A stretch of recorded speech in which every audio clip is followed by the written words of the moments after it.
तो दोस्तों आज हम बात करने वाले हैं ऐसे कंडीशंस के बारे में जिनके वजह से मरीजों को रिपीटेटिव नी पेन होता है। नमस्कार दोस्तों, मैं डॉक्टर संजोग मेकेवार। आप सब जानते हैं मैं एक interventional spine and pain physician हूं और Jeevisha Spine Pain and Regenerative Hospital का डायरेक्टर हूं। तो दोस्तों, नी पेन एक ऐसा प्रॉब्लम है जो न केवल ज्यादा उम्र के लोगों में होता है बल्कि यंग पॉपुलेशन को भी अफेक्ट करता है और उसके बहुत सारे कारण हो सकते हैं। बट ऐसे कुछ कारण हैं जिन कारणों के वजह से पेशेंट्स को रिपीटेटिव नी पेन होता है।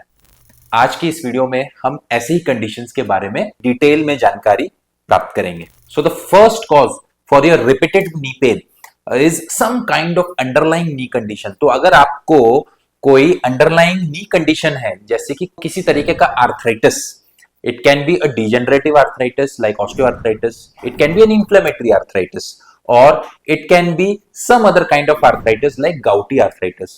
तो अगर आप इन तरीके के आर्थराइटिस, अलग अलग टाइप्स के आर्थराइटिस से पीड़ित हैं, देन आपको एक रिपीटेटिव नी इन्फ्लेमेशन हो सकता है जिसके वजह से नी पेन जो है वो बार बार हो सकता है। इसी तरीके से अगर आपको कोई ओल्ड नी इंजरी हुई है, जैसे कोई मेनिस्कस टियर हो गया है या लिगामेंट टियर हुआ है और वो over a period of time सही तरीके से हील नहीं हो पाया है, देन कोई छोटा सा भी एक्सर्शन अगर आप करते हैं या कोई रूटीन से ज्यादा एक्टिविटी करते हैं, then you can develop some kind of repetitive knee pain. और ये सभी कंडीशंस में mainly what happens is there is some kind of inflammation because of development of synovitis, that is inflammation of the synovial layer of the knee joint. Now the second cause for your repetitive knee pain is muscle imbalances and incorrect movement patterns. तो दोस्तों, हमारा जो knee joint है उसके आसपास बहुत सारे muscles groups रहते हैं which basically controls your knee movements.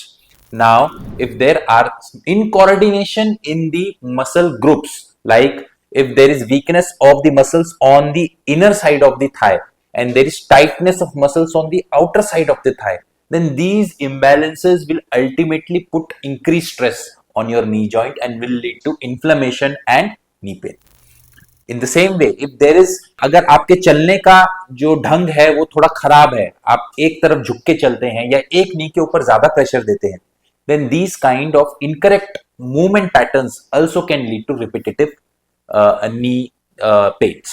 Now the third cause for a repetitive knee pain is your inadequate rehabilitation. तो दोस्तों, हमारे पास बहुत सारे नी आर्थराइटिस के पेशेंट्स आते हैं और उनके लिए हम बहुत तरीके के ट्रीटमेंट मोडालिटीज यूज करते हैं, जिस तरीके से रीजनरेटिव थेरेपी और रेडियो फ्रीक्वेंसी थेरेपी।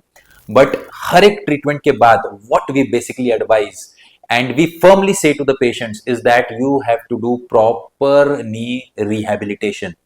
और अगर आप ये नी रिहेबिलिटेशन सही तरीके से नहीं करते, देन कोई भी दूसरी जो ट्रीटमेंट मोडालिटी है वो आपको 100% रिलीफ नहीं दे सकती। So if you have not done a proper knee rehabilitation, proper exercises of the knee muscles, then you may develop repetitive knee pain pattern. Now the last cause for your repetitive knee pains is your overuse injuries, and the most basic example or the most important example of this kind of repetitive knee pains is your runner's knee, also called as the patellofemoral syndrome.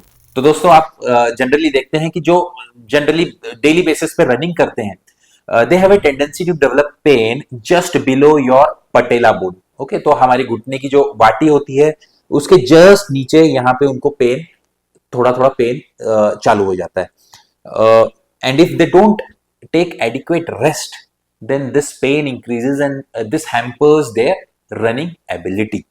So these type of injuries are called as overuse injuries, and this happens why? Because you are not giving adequate time to your knee structures to heal after the injury.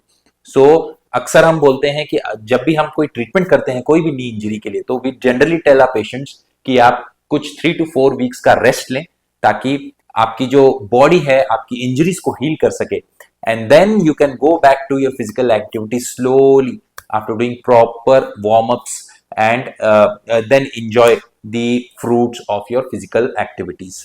तो दोस्तों, आपको समझ में आया होगा कि अगर आपको नी पेन है और उसको हमें ट्रीट करना है, तो वहां पे हमें सिर्फ आपकी अंडरलाइंग कंडीशन को ट्रीट नहीं करना होता, बल्कि जो आपके मसल इम्बैलेंसेस हैं, जो आपका इनकरेक्ट पोस्चर्स है या इनकरेक्ट मूवमेंट्स हैं, जो आप नी का ओवर यूज करके इंजरीज कर रहे हैं, ये सभी के ऊपर काम करना पड़ता है। And this holistic approach towards treatment of this repetitive knee pen gives good results over a period of time.